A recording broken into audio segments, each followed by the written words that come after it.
Hi there, welcome to or welcome back to Tiff Reads Books, where I read books and then I talk to you about them. This is my January wrap up. Here is what we are going to do. I read 23 books in January, and I don't want to spend an hour and a half talking to you about every single one of them, because I've done that for a lot of them already. So when I come to a book that I've already talked about, I'm just going to tell you I've already talked about it. And that's going to be, I think, fairly the most straightforward way to do it. I'm going to do my stats and numbers at the end of the video. I'm going to talk about the books first. So if you like this format, please give the video a like. Let me know in the comments, something like that, so that I know and I can keep doing it this way. Otherwise, I'm just going to keep playing with the format. I read 23 books in January. First, I'm going to tell you about the first one that I read because it doesn't fit in with the rest of the categories. But it was the first book I read, which was Out of the Mere Darkness by Garth Nix. And I talked about it already in my December wrap up or my end of the year wrap up, one of those, because it was part of a collection of short stories called Into Shadow. And it's an Amazon collection. So it was like a 3-ish, 3.5-ish, somewhere around there star for me. Very short, only about an hour long. So that was the first book I read of the year. After that, let's talk about JanARCuary. This is what I am calling my main quest of the month. This was to get the 10 books that I had on my NetGalley shelf off of my NetGalley shelf. And I nearly succeeded.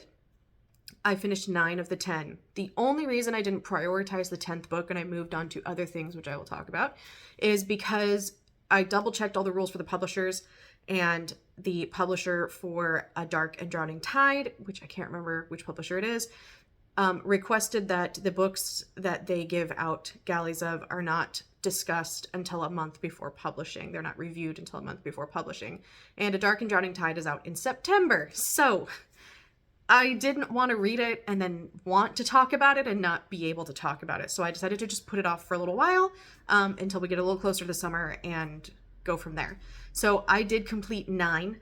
I'm going to put this up here of the 10. Okay. They're all here. I completed 9 of the 10 of them. I have talked to you about every single one of them with the exception of Strange Folk, because that's the last one I finished and I was very disappointed by it. And I did film a vlog, but I haven't done anything with it. So I'm going to tell you about it now. So this was like a 2.5 for me. Okay. So Strange Folk, it was a letdown because there were so many things that could have been done with it. And instead we just did a murder mystery. Like, that's really what we were doing, a murder mystery, and trying to make it supernatural. And so there was like supernatural elements and murder mystery elements and witchiness and also teen trauma. And it was like trying to do all of these things and it didn't thread them together very well. And I really think that Ali Dyer just needed to pick a thread and stick with it and get that flushed out.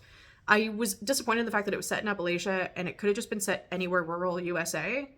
It was a country song, actually, literally. And that's all I'm going to say about it for now. My first side quest was into fantasy.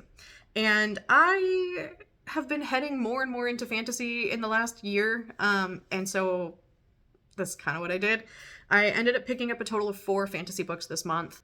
The first fantasy book that I read the first fantasy that wasn't an arc that I read in January was Kushiel's Dart, and this is one that my boyfriend, it's his favorite book, and he's been wanting me to read it since we started dating in 2021.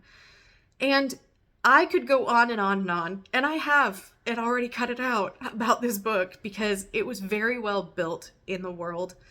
Like, the world building was very, very good, very detailed. Rivals things like Game of Thrones, in the sense of how much we know about the lineages of people and the cultures of the societies and how much of that we get on page, to the point where I was almost like done with it. But it does, my boyfriend was like, keep going because eventually that will fall away. It is very long-winded in the beginning about who's related to who and how, but that does fall away and you actually get the story. And he was right. So technically you could probably skip a lot of that world building in the beginning, but it was kind of nice to have it once we started getting into the story. And I was like, okay. Also, this was her debut. So for a debut, I can give a little bit of grace. But the book is so long. It's like nearly 900 pages, and I did this as an audio. It was like 31 hours. And there was so much world building made in that I couldn't listen to it very fast. So it wasn't until like the 40% mark that I was able to up the speed to like 2, where I was actually able to start kind of getting into the story a bit more. So this is a fantasy world where the gods are real. They have walked the earth. People are descended from them. And our main character has either a blessing or a curse from a god. And this makes her a pretty successful courtesan, but she has also been trained as a spy. So she goes and gets this information about all of the sneaky political shit and brings it back to the man that she is working for, until she starts to be able to earn her independence. So in this world, courtesans can, through patron gifts, put that money towards their mark. And once they have enough for their mark, which is a literal tattoo, they are an independent person, and they can either start their own business as a courtesan, or they can go off and do something else. They can do whatever they like at that point in time. So we are following Phaedra as she's working to build enough for her mark, and shit starts to go sideways. She experiences a lot of grief, a lot of loss, but retains who she is throughout. And we get her experiencing essentially like love and loss and war and death and politics. And I was kind of here for it. I was also very surprised because this was very positively queer. And for a book that was written in 2001, set in a high fantasy, I did not expect it, because this is something when my boyfriend was pitching it to me, he didn't tell me. And I was like, you could have told me this, and I would have been like, oh, I'll probably give it a try. Because he was like, oh, there's this woman, and she's like a sex worker, but she's also a spy. And so she uses her sex and her feminine wiles to get information from people. And I was like, oh, that sounds so lame. But if he had been like, oh, she's actually really well educated, and she has this special gift, and also she's not doing it for someone else, she's doing it for herself, I would have been like, oh, okay. And then he's like, oh yeah, and by the way, she also likes women as much as she likes men, if not maybe more. And also the guy that's training her actually had this romantic love affair with a prince that was the only problem with it was that the dude was royalty and he had to marry a woman so he could have an heir. That was literally the only problem with their relationship. And I was like, okay. Because in this world, the god Eloah has said, love as thou wilt. And he meant that literally. Literally. If you want to be poly, if you are poly, not if you want to be, but if you are poly, if you want to be in a consensual non-monogamous relationship, if you want to date men or women or anybody else, as long as they are of adult age in this world and consenting, you do it. As long as everybody consents and everybody's an adult. Sure, do what you want. So I really liked it. I could go on, and maybe I will once I finish the series. So that was the first one. It's getting cold down here, and I'm trying not to shake. Okay, so then the other 3 that I read were shorter stories. They were novellas that I picked up from the library. If you saw my library haul, I talked about these 3 there in my library haul wrap up, so I'm not going to talk about them now, but overall they were pretty good. So I read 334 pages of fantasy and 31 hours of fantasy outside of the arcs. The arcs totaled out for 2,663 pages that I read with my eyeballs instead of listening. And so that was an average of 3.72 stars, with 7 out of the 9 authors being new to me. For the fantasy, 4 of the authors were new to me, and an average of 4.4 stars. So then I did some sci-fi. So one of my 2 sci-fis this month was Domesticating Dragons, which I did a long ranty review about dude bro science fiction and how much I hated this book. So you can watch that, but I was very disappointed and let down. And yeah. The next one I read was The Seep by Channa Porter, and I liked this one. I think the more that I think back about it, the more I'm like, maybe it wasn't a 4, but I gave it a 4. It might have been maybe closer to the high 3s, but we'll stick with 4. I don't go back and lower my ratings, but I will go back and raise my ratings. So, this was a 218-page book, so a little shorter, and I think it needed to be longer. And I found out when I was looking up the author that this was her debut. So again, giving a little more grace for a debut. And it was a master's thesis that got cut down and turned into a book. And I want to know what was cut, because I feel like there was parts of the story missing for me. So this is an alien invasion story. It's like a first contact story-ish.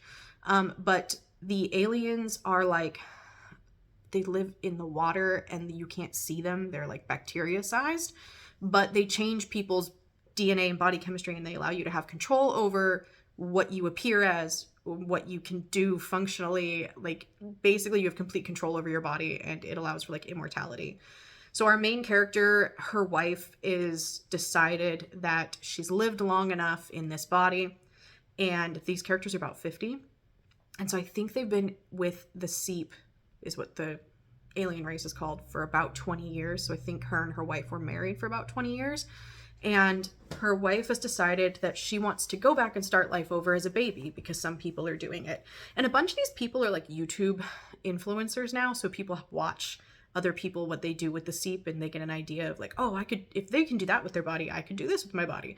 So she had been watching videos of people that had turned themselves back into a baby to be re-raised by people, and she decided she wanted to do that.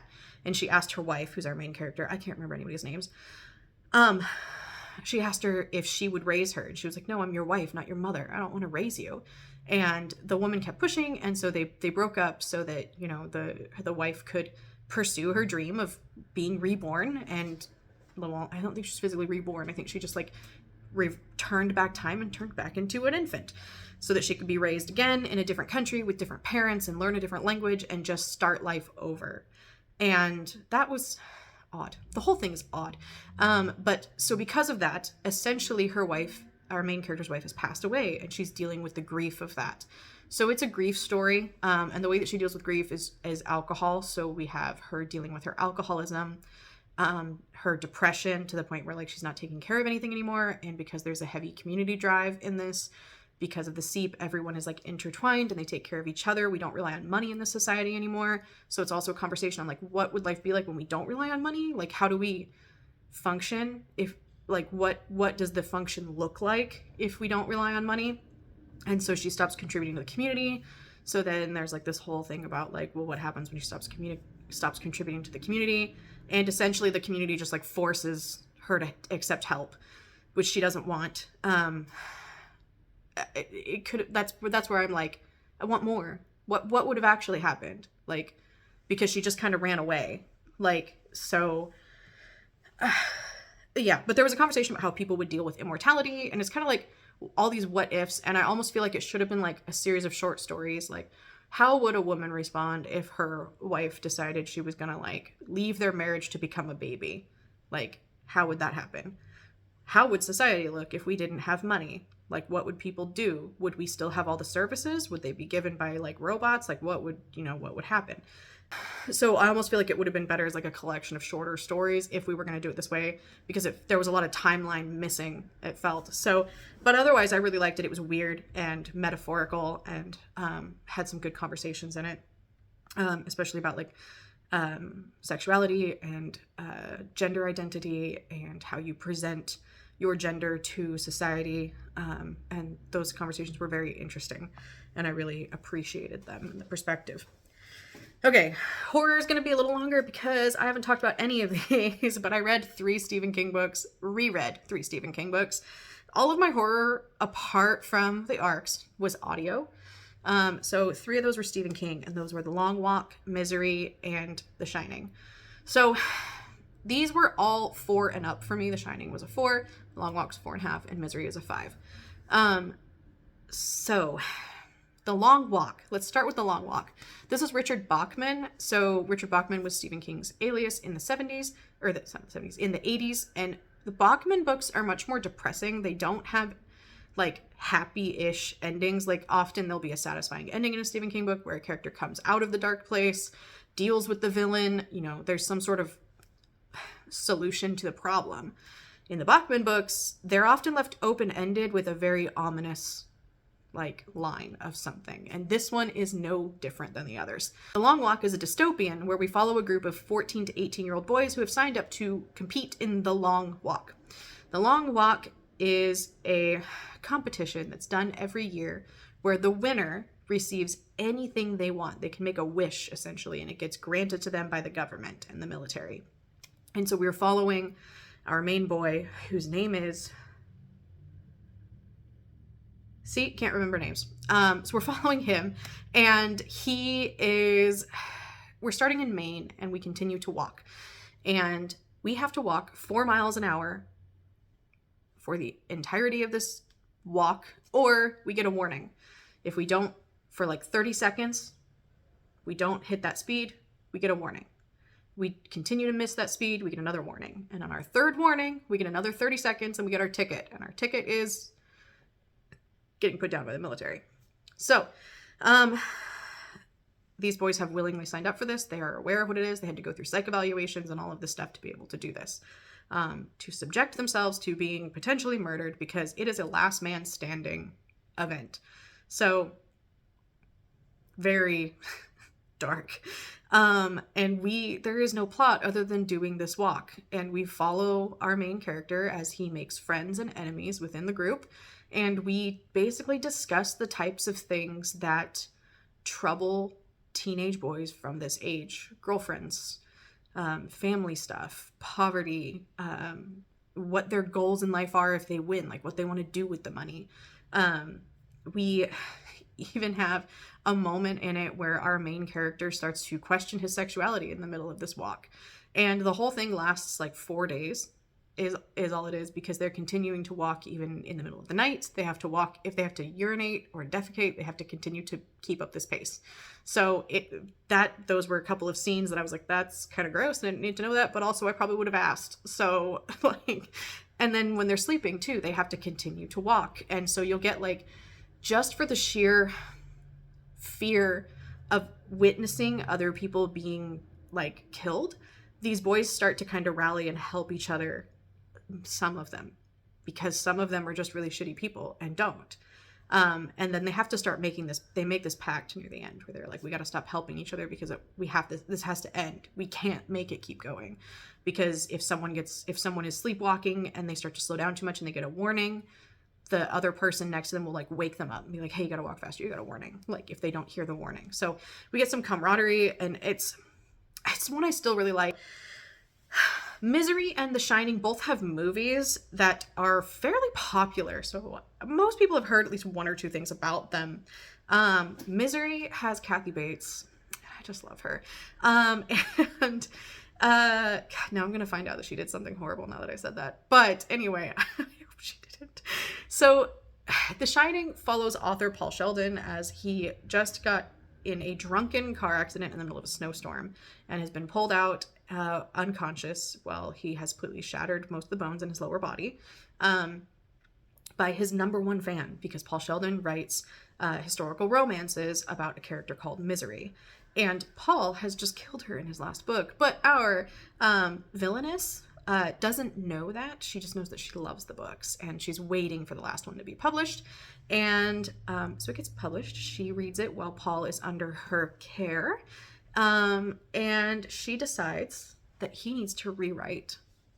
He needs to write a new book. He needs to fix the ending, which was very secret window for me. But anyway, and he needs to fix the ending. So he needs to rewrite the book because Misery can't die.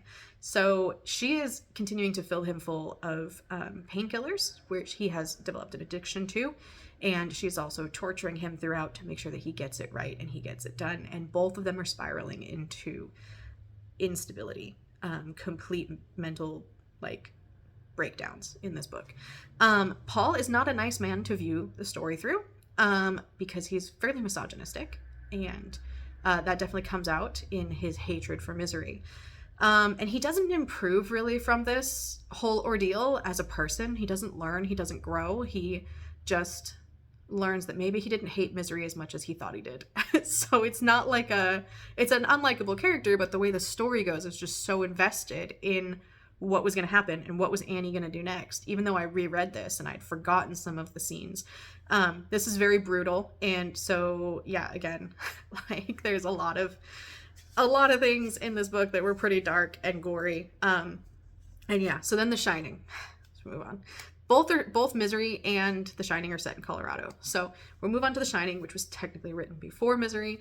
And Misery references The Shining. She's like, oh yeah, that hotel where that guy like killed everyone and then the hotel burnt down. That's The Shining. So, yeah. So The Shining follows Jack Torrance, another unlikable male character who is an alcoholic and has recently lost his job for brutally beating a student. Even though he was not under the influence of alcohol at the time. So now we are aware that Jack has a rage issue. So Jack, being jobless but having a bit of favoritism in the board of the school that he worked for, gets recommended for a job as a caretaker at the Overlook Hotel over the winter, where the hotel shuts down because it's basically inaccessible due to snow. Jack brings his wife and his young son, Danny, and Danny has what we call the shine, which means he has a little bit of telepathy. And so he's able to understand what people's emotions are, and he's able to read their minds a little bit, as well as to see ghosts and snaps of the future. So, but he's 5, so he doesn't process these things very well. He doesn't really know what he's seeing. He doesn't know that they're premonitions. He doesn't know they're things that are going to happen. He just knows that they're scary, and they scare him.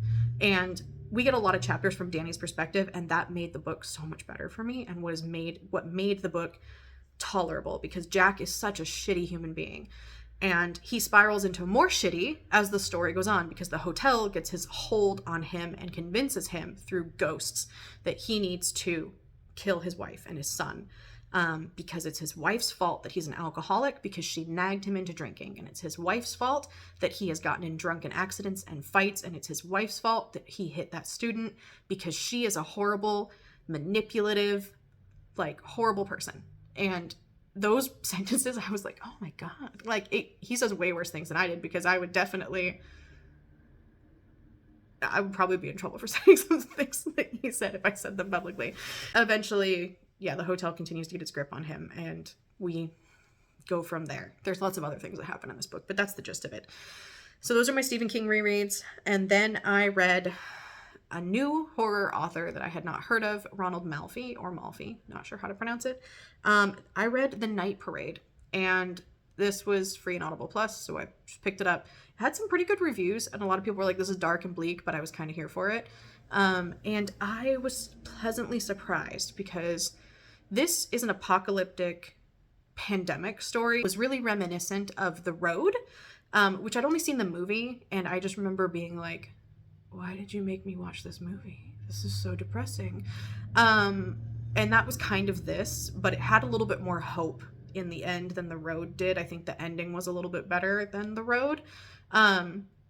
There's also a little bit of like a magical realism type aspect to it, which was very interesting. So we're essentially following David, another unlikable male character, and his daughter as they're escaping from something in the beginning of the book. And as the book goes on, we learn that they're trying to escape from the government because Ellie, his daughter, is immune to the disease that's going around. And even though the disease has been going around for like over a year now, we still don't know anything about it. We don't know how it spreads. We don't know what caused it. We don't know where it came from. We don't know how to treat it or cure it. It is terminal once you get it, and very reminiscent to The Stand. It is terminal within a few days.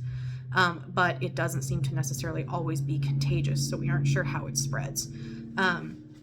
So the government wants to study Ellie because her mom was also immune, but something happened to her mom. And so that's a reveal that we get throughout the book. And so where this could have been very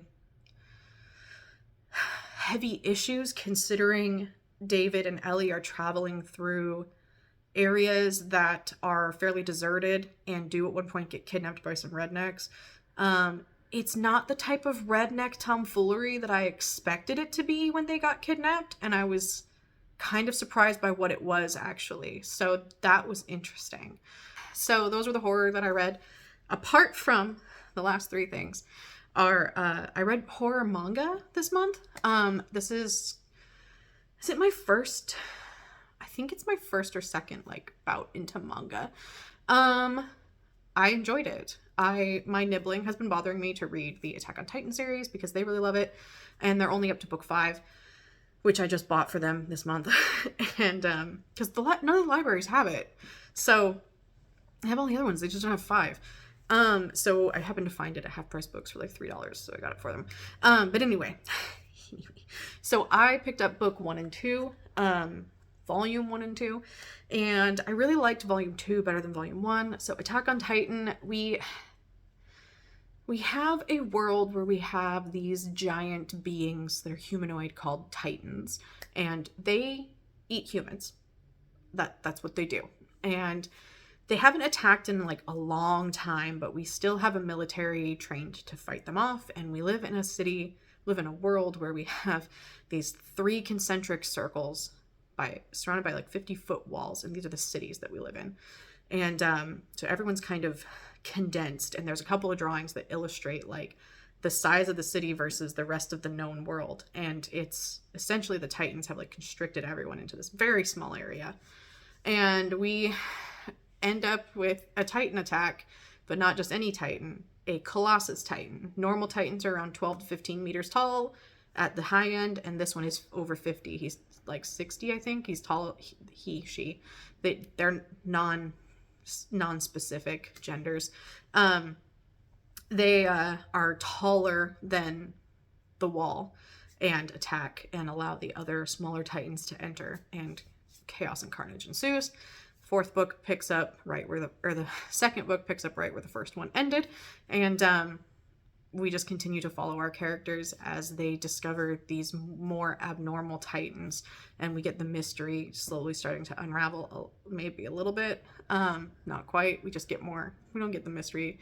We get the mystery revealed, like what is happening, basically. So very slow as far as like understanding what's happening, but a lot of action packed into it.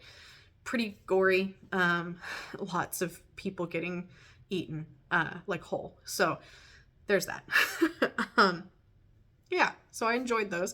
And then I read Chainsaw Man, which I actually really loved. It does not take itself seriously, and I really needed something that just was silly on purpose, and this was that. So yeah, I really enjoyed that. I'm gonna get into some stats. But I think I'm going to start, instead of some stats, I'm going to start with telling you, I like to try and keep track of my favorite quote of the month. And I think this month it was from Elliot Gish's Grey Dog. I am not a place where nature can be weeded and tamed and kept in order. I am tree roots and dark hollows and ancient moss and the cry of owls. And that's part of why I love this book. So this was my favorite book I read this month. Numbers. I read a total of 23 books, which was 4,009 pages, and then 97.18 hours of listening, which I listen to most things on 2x, so I was only listening for about 48-ish hours. So take that into account. I read 2 science fiction books, 10 fantasy, and 11 horror novels. That is a little higher on the horror than it has been for me the last few months, because I've been trying out more fantasy, so I'm pretty happy with, like, I think that's part of why it was a good month, is I consume horror a little faster than I do other things. And then I read, for moods, majority of my books were dark, which is pretty normal. Even when I'm reading fantasy, I tend to be reading things that are darker. So I had 4 adventurous, 9 dark, 7 mysterious, 1 emotional, 1 funny, and 1 lighthearted. Like, format breakdown is I had 7 audiobooks, 4 physical books, like print books that I held in my hand, 9 digital books, 1 manga that was a print book, and 3 manga graphic novels that were digital. So I actually, out of everything that I read with my eyeballs, was quite a bit more than I normally do. So that was a nice split to have for me. It was kind of enjoyable to just do that. The dog's gonna sit here with me because he needs affection. From the sources, I read 9 books from NetGalley, 4 from Libby, 4 from the library, and that is 17. That leaves 6 books that were from Audible. Total cost of all the books that I read this month, I added them all up. I went to Amazon and just looked at what Amazon has them as. So these are cheaper than they would actually be if I bought them like from bookshop.org or somewhere else, but maybe a little higher than if I bought them used from like Half Price Books or the thrift store. So total was $282 and some change that I would have spent on these books according to Amazon's prices. However, the only thing I spent was my 2 Audible credits, one from December and one from January. So I only spent $32 on books, and I read $282 worth of books. So that means I read $250 worth of books for free because of NetGalley and my library and Libby. So thanks for sticking around and hanging out with me while I talked about numbers and books and everything that I read, and ranted about things that I don't like in books and things that I do like. And I hope you found it as entertaining as I did doing it. And I will see you soon with something else.